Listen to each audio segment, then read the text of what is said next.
Quoi qu'il arrive, crois encore. Quoi qu'il se passe, crois encore. Il est difficile de fois de croire, mais il est possible de croire. Ce qui est difficile n'est pas forcément impossible. La vie chrétienne est difficile, mais elle est possible. Est-ce que quelqu'un m'entend? La foi vous permet de comprendre que chaque problème a un alpha et un oméga. Tout problème a un alpha et un oméga. Ce que tu vis a un oméga. Est-ce que quelqu'un m'entend? C'est-à-dire tout problème a un début, aussi une fin. Je veux que quelqu'un dise ce problème a une fin. Tu dois refuser ce qui n'est pas normal. Beaucoup de chrétiens ont le syndrome de Stockholm. Ils adoptent ce qui n'est pas normal. Ils acceptent ce qui n'est pas normal. Et ils disent même, j'ai trop prié. Qu'est-ce que vous voulez que je fasse? Si tu as trop prié, ne prie plus. Si tu as trop jeûné, ne jeûne plus. Garde la foi. La foi est plus que la prière. La foi est plus que le jeûne. La foi est plus que la retraite. La foi est plus que les offrandes. La foi, jamais. Tu ne pleureras pas pour les choses élémentaires. Pas cette année, pas l'année prochaine, ni l'année d'après. Tu ne pleureras pas pour les choses élémentaires. Écoute-moi bien. Chaque douleur et chaque souffrance a une mission. Quand elle finit la mission, elle part. Mais toi, pendant cette mission, tu dois être vainqueur. Pendant cette mission, tu ne dois pas être petit. Pendant cette mission, tu dois sortir avec une grande foi. Pourquoi tu dois sortir avec une grande foi? Parce que tu auras besoin de cette foi-là pour affronter les grandes batailles demain.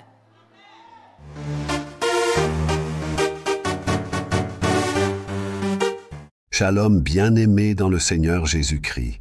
Aujourd'hui, la servante de Dieu Joël Gloria Kabasele, pasteur principal de l'Église Assemblée évangélique Nouvelle Alliance de Kinshasa, nous exhorte à croire et croire qu'il y a un alpha et un oméga, quoi qu'il arrive dans la vie.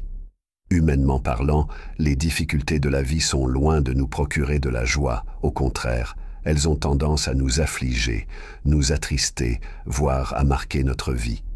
Peut-on regarder comme un sujet de joie complète la mort d'un être cher?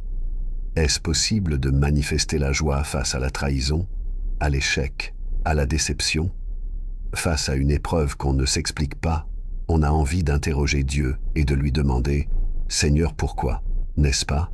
Certaines épreuves peuvent même constituer de mauvais souvenirs, des bornes marquantes à vie, et malheureusement, le point de départ du découragement, de l'amertume, de l'aigreur, de la lassitude, de l'incrédulité, etc. Job, en un seul jour, a perdu bien et enfants, mais il a loué le Seigneur. Il a su trouver les mots pour rendre grâce au Seigneur, en dépit du drame qu'il a vécu. Pas une seule fois, il n'en a voulu à Dieu. Bien-aimé dans le Seigneur, quoi qu'il arrive dans la vie, il y a un alpha et un oméga. Tu dois croire et croire encore. Job, 1 verset 21 à 22, et dit « Je suis sorti nu du sein de ma mère, et nu je retournerai dans le sein de la terre. L'Éternel a donné, et l'Éternel a ôté. Que le nom de l'Éternel soit béni. » En tout cela, Job ne pécha point et n'attribua rien d'injuste à Dieu. Que cela soit un exemple pour nous. Joseph non plus n'a pas laissé l'amertume ni la rancœur gagner son cœur malgré la trahison de ses propres frères et en dépit de toutes les épreuves qu'il a eues à traverser. Abonnez-vous, aimez et partagez afin d'apporter l'évangile de Jésus-Christ aux nations, car il y aura plus de joie dans le ciel pour un seul pécheur qui se repent. Que la bénédiction de Dieu soit votre partage dans le nom puissant de Jésus-Christ. Amen. Croire et croire encore. Ne te lasse pas de croire. Quoi qu'il arrive, crois encore. Quoi qu'il se passe, crois encore. Il est difficile de fois de croire, mais il est possible de croire. Ce qui est difficile n'est pas forcément impossible. La vie chrétienne est difficile, mais elle est possible. Est-ce que quelqu'un m'entend? Croire, des fois, c'est difficile, mais ce n'est pas impossible. Croire, c'est refuser de se laisser convaincre que la situation qu'on vit va demeurer. Croire, c'est de refuser de se laisser vaincre par les circonstances de la vie. Ne te laisse pas vaincre par les circonstances de la vie. Oh, il y a une belle phrase que j'entends dans mon âme. Laisse-moi partager ça avec toi. Les circonstances de la vie ne peuvent te vaincre. Tu les as vaincus parce que tu es vivant. Tu vois, tu as traversé des choses et des choses, des événements et des événements. Mais c'est toi qui es en vie. Les circonstances qui t'ont fait pleurer dans le passé sont restées dans le passé. Sont mortes dans le passé. Mais toi, tu continues ton chemin. Alors je dis, tu es plus fort que les circonstances. Que Dieu soit béni. Ne laisse pas les circonstances de la vie tuer ta foi. Il y a des choses qui arrivent, c'est de ça que je parle. Il y a des choses qui arrivent dans la vie qui ont pour mission de tuer votre foi. Qui ont pour mission de détruire votre foi. Qui sont tellement bien maquillés pour détruire votre foi. Mais au nom de Jésus, toi tu vaincras. Parce que toi tu ne fais pas partie de la catégorie de ceux qui échouent. Je bénis celui-là. Tu ne fais pas partie de la catégorie de ceux qui perdent la foi. Écoutez, gardez la foi et refusez de prier dans la peur. Ne prie pas dans la peur. Même lorsque la circonstance te trouble, refuse la peur. Arrive à refouler la peur. Arrive à rejeter la peur. Est-ce que quelqu'un m'entend? Il ne suffit pas seulement d'être conscient. Car la conscience sans la foi est une violence faite à l'âme. Lorsque vous êtes conscient et que vous n'avez pas la foi, vous violentez votre âme. Vous allez trop souffrir au niveau de votre pensée, de votre système de pensée. Parce que vous allez trop réfléchir, mais il n'y aura pas de solution. La réflexion sans solution est une perte de temps. Mais voilà, la foi vous permet de réfléchir et d'avoir une solution. Quelle est la solution? C'est que tout va changer. Vous croyez que tout va changer. Même si vous n'avez pas tous les éléments, mais vous savez que tout va changer. La conscience est inutile lorsqu'elle n'est pas accompagnée de la foi. J'ai dit que ça torturait votre âme. Vous devez être conscient, mais ajoutez à votre conscience la foi. La foi vous permet de comprendre que chaque problème a un alpha et un oméga. Tout problème a un alpha et un oméga. Ce que tu vis a un oméga. Est-ce que quelqu'un m'entend? C'est-à-dire tout problème a un début, aussi une fin. Je veux que quelqu'un dise ce problème a une fin. Je bénis les hommes de foi. Ce problème a une fin. Ce problème finira par s'arrêter. Ça finira par passer. Tel il est venu, tel il partira. Il a l'impression d'avoir une grande force sur toi, mais il n'a aucune force sur toi. Tel il t'a trouvé, tel il te laissera. Et toi, tu avanceras.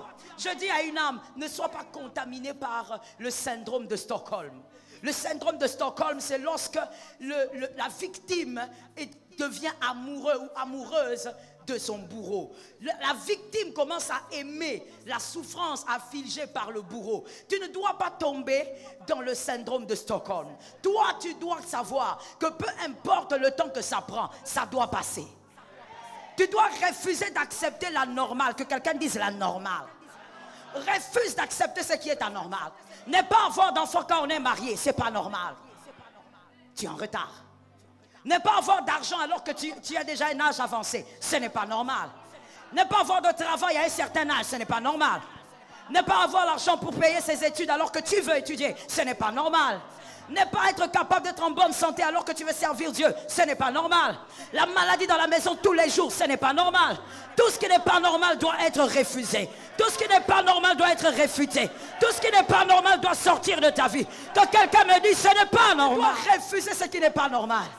Beaucoup de chrétiens ont le syndrome de Stockholm. Ils adoptent ce qui n'est pas normal. Ils acceptent ce qui n'est pas normal. Et ils disent même, j'ai trop prié. Qu'est-ce que vous voulez que je fasse? Si tu as trop prié, ne prie plus. Si tu as trop jeûné, ne jeûne plus. Garde la foi. La foi est plus que la prière. La foi est plus que le jeûne. La foi est plus que la retraite. La foi est plus que les offrandes. La foi, c'est par la foi qu'Abraham est devenu le père de la foi. Ce n'est pas par les offrandes, ce n'est pas par le jeûne, ce n'est pas par les retraites, mais c'est par la foi. Que quelqu'un dise, cette chose qui n'est pas normale me quitte. Regarde combien tu es intelligent. Regarde combien tu épates même tes voisins. Ce n'est pas normal que tu sois à ce niveau. Alors au nom de Jésus de Nazareth, je déclare par la puissance du Saint-Esprit, l'Éternel t'amène là où tu dois être. L'Éternel te rend visible.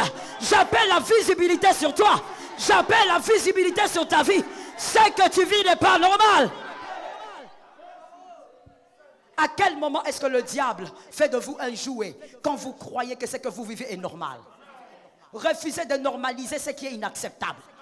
Dites à votre voisin, dans notre royaume, c'est inacceptable. Voilà pourquoi Jésus nous a rappelé en disant, vous êtes sur cette terre, mais vous n'êtes pas. Pourquoi? Parce que ce que vous vivez, ne l'acceptez pas comme les hommes de ce monde. Vous avez un royaume. Dans ton royaume, qu'est-ce qui se passe? Quand une femme se marie, elle doit enfanter. Quand un homme cherche du travail, il doit l'avoir. Quand tu as besoin d'argent, tu dois l'avoir. Quand tu travailles, tu dois produire. Tu dois aller de l'avant. Tu dois être en bonne santé. Ta famille doit être gardée. Pas des accidents inutiles. Le sorcier ne peut pas te... Oh my God! Le sorcier ne peut pas te manger. Il ne peut pas te détruire. Tu dois être en bonne santé, comme l'est l'état de ton âme. Dans notre royaume, le diable n'a pas le pouvoir sur nous. Dis à ton voisin, le diable n'a pas le pouvoir. Ce voisin-là ne répond pas bien. Change de voisin. Localise les hommes de foi. Dis-lui, le diable n'a pas le pouvoir. Lorsque le sorcier commence à jouer dans votre famille, ce n'est pas normal. Ce n'est pas normal. Je dis ce n'est pas normal. Je dis ce n'est pas normal. Lorsque les sorciers commencent à vous envoûter, ce n'est pas normal. Lorsque les sorciers jettent des mauvais sorts, ça vous atteint. Ce n'est pas normal. Dans votre royaume, ce n'est pas normal. Refuse d'accepter ce que les autres acceptent. Est-ce que quelqu'un m'entend? Tu dois être comme le peuple d'Israël dans le désert. Quoi qu'étant dans le désert, mais il y a la manne, il y a l'écaille. Les chaussures ne s'usent pas, les vêtements ne s'usent pas.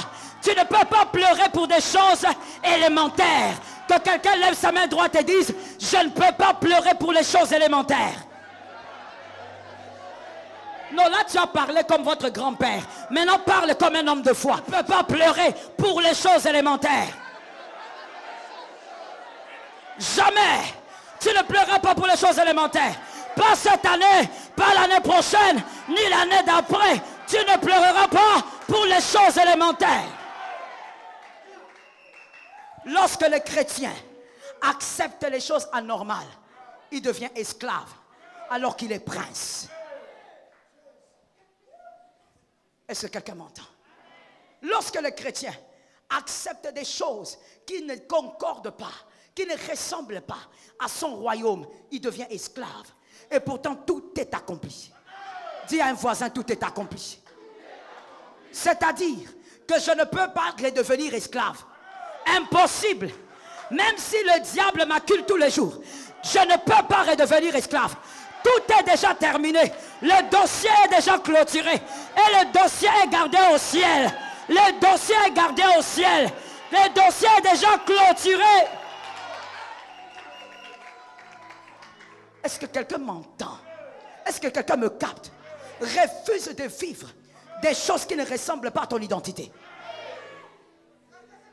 Voilà pourquoi tu auras des choses qui ne ressemblent pas à ton nom, qui ne ressemblent pas à ton sang, qui ne ressemblent pas à ton nom de famille, mais qui ressemblent très bien à ton identité. Tu n'as personne pour te propulser, mais ce n'est pas le nom de ton père qui va le faire. Ce n'est pas le nom de ton diplôme, mais c'est ton identité spirituelle. À cause de cette identité, tu vas monter, tu vas atteindre. Et à cause de la même identité, il y a des choses qui doivent sortir de chez toi. Je veux que quelqu'un fasse un geste prophétique. Que quelqu'un bouge de 3 pas et dise, sors de chez moi. Tout ce qui n'est pas de chez toi, que ça sorte de chez toi. Que ça quitte ta maison. Pauvreté, sort de chez moi. Que tout ce qui ne révèle pas ton identité sorte de chez toi. Tu es enfant de Dieu. Tu es fils du roi. Lève ta main droite. Que quelqu'un dise, je prends ce qui me ressemble. Assieds-toi sous l'onction. Jean 11, 40 dit ceci. J'aime quand Jésus parle. Jean 11, 40. Jésus lui dit, ne t'ai-je pas dit que si tu crois, tu verras la gloire de Dieu. Parole du Seigneur. Christ parle à Marthe. Il parle d'une possibilité de voir la gloire de Dieu. Mais dans ce verset, nous lisons clairement et précisément que Jésus a dit, ne t'ai-je pas dit? Ce qu'il voudrait dire, il avait déjà parlé. Il avait déjà dit que tu verras la gloire. Mais Marthe continue, elle s'obstine dans son incrédulité. Jésus t'avait dit que tu allais voir. Jésus t'avait dit que tu allais saisir. Pourquoi tu es en train de te fatiguer? Pourquoi tu veux te décourager? Que quelqu'un lève la main droite et dise, ce qu'il avait dit, il va le faire. Assieds-toi sous la grâce. Ce qu'il avait dit, il va le faire. Il avait déjà parlé. Pourquoi tu veux que le maître parle 2 fois? Que quelqu'un répète cette phrase à son voisin. Jésus n'est pas une bande cassette. Jésus n'est pas là pour commencer à se rappeler. Comme, tu vois les anciennes bandes cassettes. Il faut rebobiner et puis ça parle, on rebobine. Jésus n'est pas une bande cassette. Où il va te dire j'agirai. Et puis tu trembles encore devant les problèmes. Il vient encore, j'agirai. Non! Lorsqu'il a parlé, il a parlé. Garde la foi malgré les circonstances. Garde la foi malgré les problèmes. Je dis à quelqu'un quelque chose de bizarre. Dis à ton voisin c'est bizarre. Écoute-moi. Tu peux diminuer la prière. Tu peux diminuer le jeûne. Ne diminue jamais la foi. Garde la foi. Que la foi soit au zénith. Que la foi reste au-dessus. Que la foi reste en haut. Est-ce que quelqu'un m'entend? Qu'on te prenne les vêtements. Qu'on te prenne ton compte en banque. Mais pas ta foi. La foi, c'est ce qui permet qu'un homme de rien devienne le père de la foi. La foi, c'est ce qui permet qu'une orpheline devienne reine. La foi, c'est ce qui permet qu'un homme qui était chez son beau-père pendant 40 ans devienne le libérateur des peuples. La foi, que quelqu'un dise à son frère, la foi. C'est par la foi que tu vivras ce qu'il avait déjà dit. Dieu ne va pas se répéter. Regarde les bébés spirituels. Les bébés spirituels dans le parcours, ils aiment tout le temps que Dieu parle, comme Marthe. Bébé spirituel. Jésus, tu dis quoi? Jésus, je ne comprends pas. Mais Jésus, tu m'avais promis, non? Mais on commence à finir l'année. Il avait déjà dit. Pour Jésus, un jour c'est trop. Qu'est-ce que je viens de dire? Je corrige ce que j'ai dit. Pour Jésus, 1 minute c'est trop. Ah, tu prends ça au nom de Jésus. 1 minute c'est trop. Jésus n'a pas besoin de tout ça. Il a besoin d'1 minute. J'ai envie de lancer les paroles. Dans 1 minute, Jésus peut propulser un homme. Dans 1 minute, Jésus peut te faire savoir dans le monde. Dans 1 minute, Jésus peut changer tes finances. Dans 1 minute, Jésus peut amener le trouble dans les cœurs de tes ennemis. Jésus n'a pas besoin de beaucoup de choses. Asseyez-vous sous l'onction. Jésus a simplement besoin de la foi. Est-ce que quelqu'un m'entend? Que les hommes méprisent ton vêtement, mais que les hommes craignent ta foi. Ça doit tomber sur toi. Que les hommes méprisent tes chaussures, mais que les hommes honorent ta foi. Que les hommes méprisent ton argent, mais que les hommes honorent ta foi. Que tu sois celui qui fait trembler les hommes par ta foi. Que ta famille tremble par ta foi. Que les sorciers tremblent par ta foi. Que les hommes païens tremblent par ta foi. Que la nation tremble par ta foi. La foi est la chose qui pourra faire bouleverser les événements. Mais je vais lancer une parole prophétique sur quelqu'un. J'ai dit que ce culte c'est pour les élus. Ce n'est pas pour les bébés. Je lance la prophétie en disant que ce que ta foi va amener, que ça reste, que ça se plante pour des générations. Pour des générations. Je disais pour des générations. Que ton fils soit dans les repos. Parce que toi, tu vas manifester la foi aujourd'hui. Que ta fille soit dans le repos. Parce que toi, tu manifestes la foi aujourd'hui. Jésus est en train de te dire, ne t'ai-je pas dit? Pour Marthe, c'était si tu crois, tu verras la gloire. Toi, complète pour toi, c'était quoi? Qu'est-ce qu'il t'a dit quand tu priais? Qu'est-ce qu'il t'a dit quand tu étais en retraite? Qu'est-ce qu'il t'a dit quand tu jeûnais? Il t'a dit quoi? Ne t'ai-je pas dit? Ne t'ai-je pas dit? Ne t'ai-je pas dit? Ah, ce qu'il a dit va arriver. Ce qu'il t'a dit va grandir. Regardez l'insensé. Écoute-moi très bien. C'est un culte des élus. Tu es bébé spirituel, il faut sortir. J'ai dit ceci. Regardez la foi. Lorsque Dieu a déjà lancé une parole sur toi, même si c'était en 1940, même si c'était en 1952, même si c'était en 1997. Lorsqu'un homme et une femme, ils ont leur bébé, c'est un garçon. Et le garçon, il est bébé. Voici ce que dit l'insensé. L'insensé va dire, dans cette maison-là, il n'y a pas de fils. Merci. Parce qu'il est bébé, l'insensé va dire comme il est bébé, qu'est-ce qu'il va nous faire? Dans cette maison, il n'y a pas de fils. Mais c'est lui qui voit. C'est lui qui a la vision de l'aigle. Lui, il va dire, dans cette maison-là, ils ont un seul fils. Même s'il est bébé, il sait qu'il deviendra grand. Il sait qu'il marchera. Il sait qu'il possédera. Je dis à quelqu'un, même si tu ne vois pas, ce qu'il a dit va s'accomplir. Ça a encore la forme de bébé. Ça va grandir. I praise the name of Jesus. Laisse-moi te révéler pourquoi Dieu ne veut pas que tu voies. Pourquoi Dieu ne veut pas te montrer comment ta promesse grandit. Parce que tes ennemis aussi ne doivent pas voir. Et pourquoi ils ne doivent pas voir?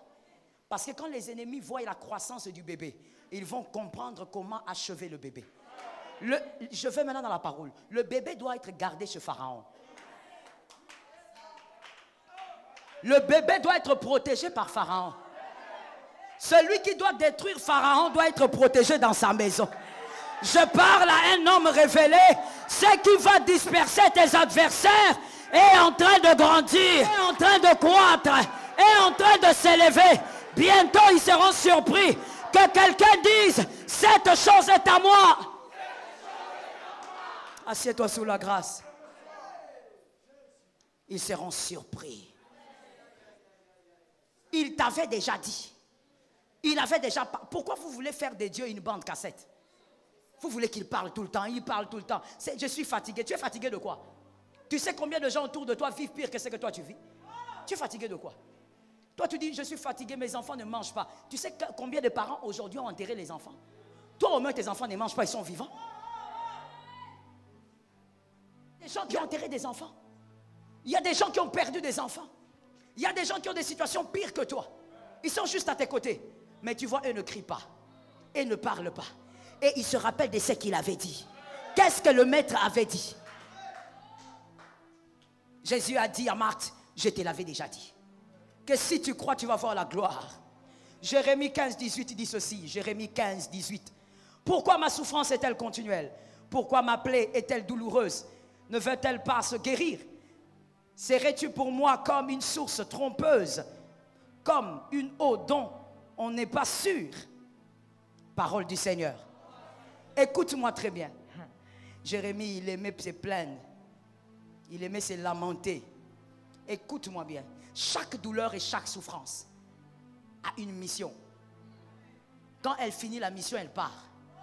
Mais toi, pendant cette mission, tu dois être vainqueur. Pendant cette mission, tu ne dois pas être petit. Pendant cette mission, tu dois sortir avec une grande foi. Pourquoi tu dois sortir avec une grande foi? Parce que tu auras besoin de cette foi-là pour affronter les grandes batailles demain. La souffrance et les choses pénibles ont une mission. Tu dois absolument comprendre quelle est la mission de ce qui te fait souffrir. Un professeur n'entre pas dans une salle de classe sans objectif. Lorsque la souffrance vient dans ta vie, c'est avec un but. Lorsqu'une chose te fait pleurer pendant un temps, c'est avec un but. Tu dois savoir quel est le but. Et tu dois sortir de là vainqueur. Ne sors pas de là comme un plaintif. Maintenant, nous avons trop de chrétiens plaintifs. Que quelqu'un dise, je ne suis pas plaintif. Qui se plaignent pour tout et pour rien. Voici le constat que moi j'ai fait dans la vie. C'est que des fois, la personne devant qui vous vous plaignez, des fois, elle souffre plus que vous. Mais seulement le problème, c'est que ça ne s'écrit pas sur le front. Et voici une autre sottise sous le soleil. C'est que l'être humain pense que quand quelqu'un est bien habillé, c'est qu'il ne souffre pas. C'est une autre sottise qu'il y a sous le soleil. On pense que bon, comme Papa François est bien habillé, c'est qu'il peut comprendre mon problème. Ce n'est pas parce qu'il est bien habillé qu'il ne souffre pas. Peut-être même qu'il souffre plus que toi, atrocement. L'habillement ne veut rien dire. La souffrance est tout autre chose. Job 19, 29 dit, mes os sont attachés à ma peau et à ma chair. Il ne me reste que la peau des dents. Ça c'est Job. Est-ce que tu as déjà vécu une telle souffrance? Tu ne l'as pas vécue. Alors pourquoi tu te plains? Versets 24, 25. Je voudrais qu'avec un burin de fer et avec du plomb, elle fuse pour toujours gravée dans le roc. Pourquoi qu'elle fut gravée dans le roc? Pour que personne n'oublie. Et même si on oubliait, qu'on soit capable de se rappeler. Que ce qui est écrit sur le roc nous rappelle ce que l'Éternel est capable de faire. Des fois, quand le Seigneur nous fait du bien, nous devenons amnésiques. Voilà pourquoi le Seigneur aime les hommes qui savent vivre selon la manne du jour. Je veux expliquer. Vivre selon la manne du jour, le peuple d'Israël ramassait la manne et ils avaient l'obligation de manger avant le coucher du soleil. La manne ne pouvait pas dormir. Quand ça dort, ça pourrit. Et ici, dans la Nouvelle Alliance, j'explique ça comme ça. Le chrétien doit vivre selon la manne. C'est-à-dire, quand Dieu te fait du bien, ne dors pas sans le dire. La culture du témoignage n'est pas une culture créée par les hommes. C'est une culture divine et biblique. Tu dois être capable de dire ce que Dieu fait pour toi. À chaque fois que Dieu le fait, tu le dis. Africains, sortons un peu de ce problème culturel que nous avons. Non, si je témoigne, mon oncle va me voir, il va savoir que j'ai l'argent. C'est Dieu qui t'a gardé en vie pour que cet oncle-là ne te bouffe pas. À chaque fois que Dieu te visite, dis même à 2 personnes, regardez ce que Dieu a fait pour moi. Ce n'est pas de l'orgueil, mais c'est savoir ne pas garder la manne. Ne garde pas la manne jusqu'au jour suivant. Tu dois apprendre à célébrer Dieu dans ses hauts faits. J'entends l'Esprit me dire, pourquoi tu t'arrêtes? Je ne veux pas m'arrêter, Saint-Esprit. Je dis à quelqu'un, arrête d'être amnésique. Arrête d'être amnésique. Dis à ton frère, arrête d'être amnésique. L'amnésie est une mauvaise chose et devient même un péché à certains moments. Dieu t'a fait du bien, tu n'as jamais témoigné. Même à ton mari, tu n'as jamais dit. Même à ta femme, tu n'as jamais dit. Mais après quelques jours, après quelques mois, tu commences à te plaindre. Mais j'ai envie que Dieu fasse un miracle. Quel miracle tu veux? À chaque fois que Dieu fait des choses pour toi, tu les gardes pour toi. Le bébé spirituel célèbre les gros miracles. Les enfants de Dieu et les fils de Dieu célèbrent même quand Dieu donne la vie. Est-ce que quelqu'un m'entend? Il y a une grande différence entre le fils et le bébé spirituel. Le bébé spirituel, il attend que Dieu fasse des choses grosses. Il attend des promotions. Il attend que Dieu augmente son salaire pour qu'il dise, ah, Dieu est bon. Mais le fils de Dieu sait que dans tout ce qu'il fait, c'est bon. C'est pourquoi nous disons, tout est grâce. Tu es d'accord avec moi? Et au verset 25, Job dit, mais je sais que mon Rédempteur est vivant. Je sais qu'il est vivant. Dans certaines versions, je sais qu'il se lèvera certainement. Et moi, c'est la version que j'aime. Je sais qu'il se lèvera certainement. Même si j'ai l'impression que moi, je suis assise, ou même pas assise. Quand on souffre, on n'est même pas assis. On est par terre, on est à genoux, on est alité. Et qu'on a l'impression que nos adversaires sont au-dessus de nous. Mais au-dessus de nos adversaires, il y a un trône. Oh, joli, je sens des choses bizarres. Au-dessus de vos adversaires, il y a un trône. Celui qui te dit, tu ne vaux rien, je t'écrase. Au-dessus de celui-là, il y a quelqu'un qui s'élèvera certainement. Lorsque la souffrance est continuelle, Christ attend la foi. Parce que cette souffrance doit accomplir sa mission dans ta vie. Même si tu n'aimes pas la classe de la 4e primaire, tu dois la passer. Tu la passeras pour aller vers 5e. Voici ce que vous ne devez pas aimer. Les circonstances dans lesquelles vous êtes. Mais voici ce que vous devez aimer.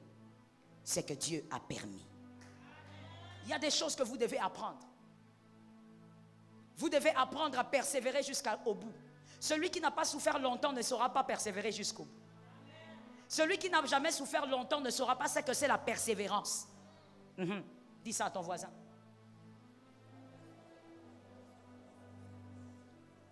Celui qui est persévérant, c'est celui qui a souffert longtemps.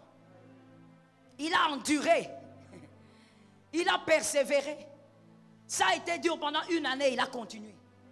Ça a été dur pendant 2 ans, il a continué. Pendant 3 ans, il a continué. Aujourd'hui, nous avons des chrétiens VIP.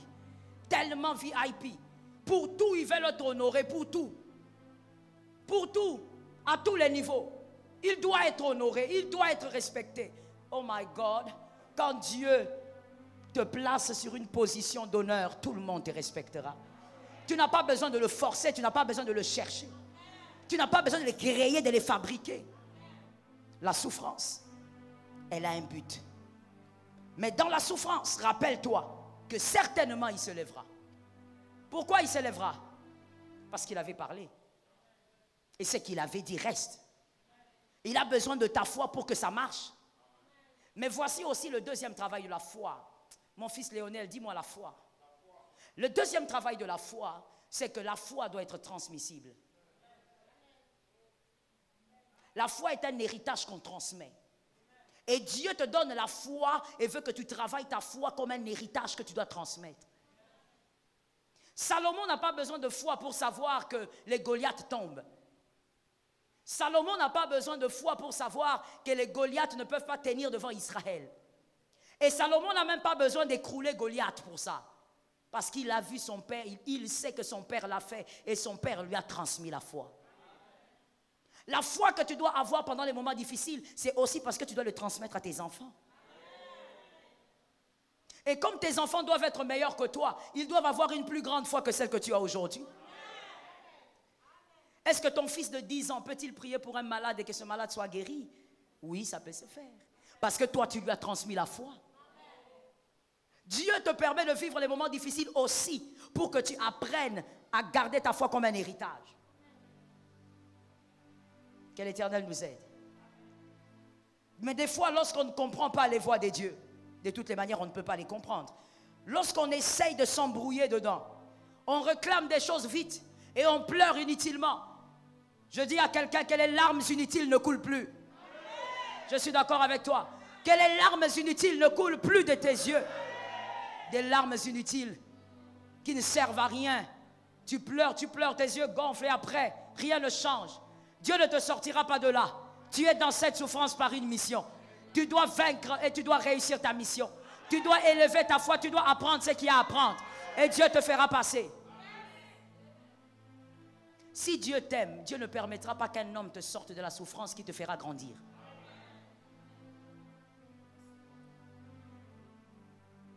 Dieu ne vous bénit pas que pour vous. Dieu vous bénit aussi pour vos fils. Voilà pourquoi il vous laisse un peu dans la souffrance. Pour grandir. Vous savez, c'est la souffrance qui fait grandir. Le confort ne donne pas beaucoup de sagesse. C'est la souffrance qui donne la sagesse. Généralement, avec nous les humains, nous disons, Seigneur, où est mon confort? Où est mon repos maintenant? Lui, Dieu, il parle de ce qui est pérenne. Toi, tu veux quelque chose tout de suite. Lui, il voit ce qui est pérenne. Lorsque Sarah veut un enfant pour son mari, Dieu ne veut pas un enfant pour Abraham. Dieu veut une histoire pour Abraham. You understand? Pendant que Sarah pensait que c'est une affaire d'enfant, Agar, fais un enfant avec mon mari. Ce n'est pas une affaire d'enfant.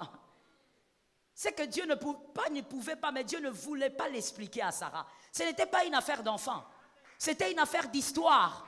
Dieu voulait donner à Abraham une histoire. Il ne s'agit pas de mettre au monde. Il s'agit d'avoir une histoire. Ce que tu cherches est bon. Mais il ne s'agit pas de ça. Dieu veut que tu puisses vaincre cette souffrance parce qu'il s'agit d'une histoire. Il veut que ton nom reste une référence. Pour tes enfants d'abord. Que tes enfants prient en disant, le Dieu de mon père, le Dieu de ma mère. Ah, je crois que les élus ont entendu. Dieu ne cherche pas à te bénir seulement parce qu'il a envie d'étonner tes voisins. Laisse-moi dire à quelqu'un quelque chose, ça doit guérir ton cœur. Dieu n'est pas un Dieu de concurrence, parce qu'il n'a pas de conquérant. Dieu ne fait pas des choses pour que le diable voie. Regarde les prières, je ne veux pas même dire diaboliques, ce sont des prières remplies d'ignorance et remplies de tout ce que vous voulez de bizarre. Parce que tu ne connais pas Dieu que tu pries comme ça. Tu n'as jamais lu la Bible. Dieu n'agit pas pour que le diable... Qu'est-ce qu'il a approuvé au diable? Même l'ange n'est pas là pour se battre avec le diable. C'est pas ça qui est écrit? Parce que vous me regardez bizarrement. L'ange Gabriel n'est pas là pour se battre avec le diable. C'est pas ça que la Bible dit. La Bible dit quoi? Je vous ai donné. Luc combien? À qui? Mais c'est à toi. La Bible ne dit pas, j'ai donné le pouvoir à l'ange Gabriel de marcher sur le diable. Non. Il dit, je vous ai donné à vous. Allez marcher sur lui. Ne crois pas que Dieu agira parce que ton voisin ou ton qui doit voir. Dieu n'agit pas pour épater le diable. Il n'a rien à faire avec le diable. Dieu agit parce qu'il est focalisé sur toi. Voilà pourquoi il n'agit pas n'importe quand. Dieu attend la croissance pour donner certaines choses. Et comme toi d'ailleurs, tu ne peux pas donner n'importe quoi à ton enfant. Le peuple d'Israël cherchait la manne, l'écaille, mais Moïse voulait Canaan. Des fois, lorsqu'on a une perception différente de la bénédiction de Dieu, on pleure différemment. On ne pleure plus pour les petites choses. Toi, tu pleures pourquoi? Pour le pain? Non.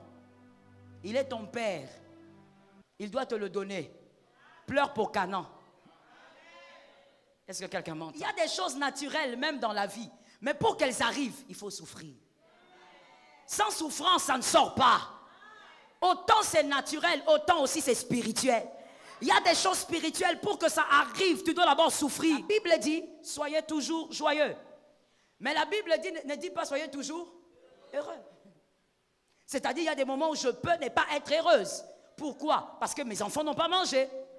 Est-ce qu'un parent peut être heureux quand les enfants ne mangent pas? Non, mais la Bible dit, sois quand même joyeux. Quel exercice! Quel exercice! Celui qui n'est pas persévérant avec Dieu ne pourra pas être joyeux alors que ça va mal.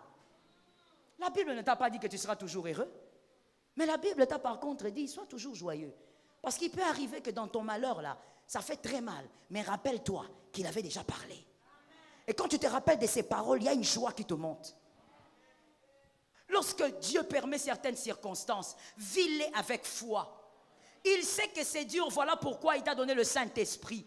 Le Saint-Esprit te soutiendra. Mais arrête de te plaindre. Il y a pire que ta situation.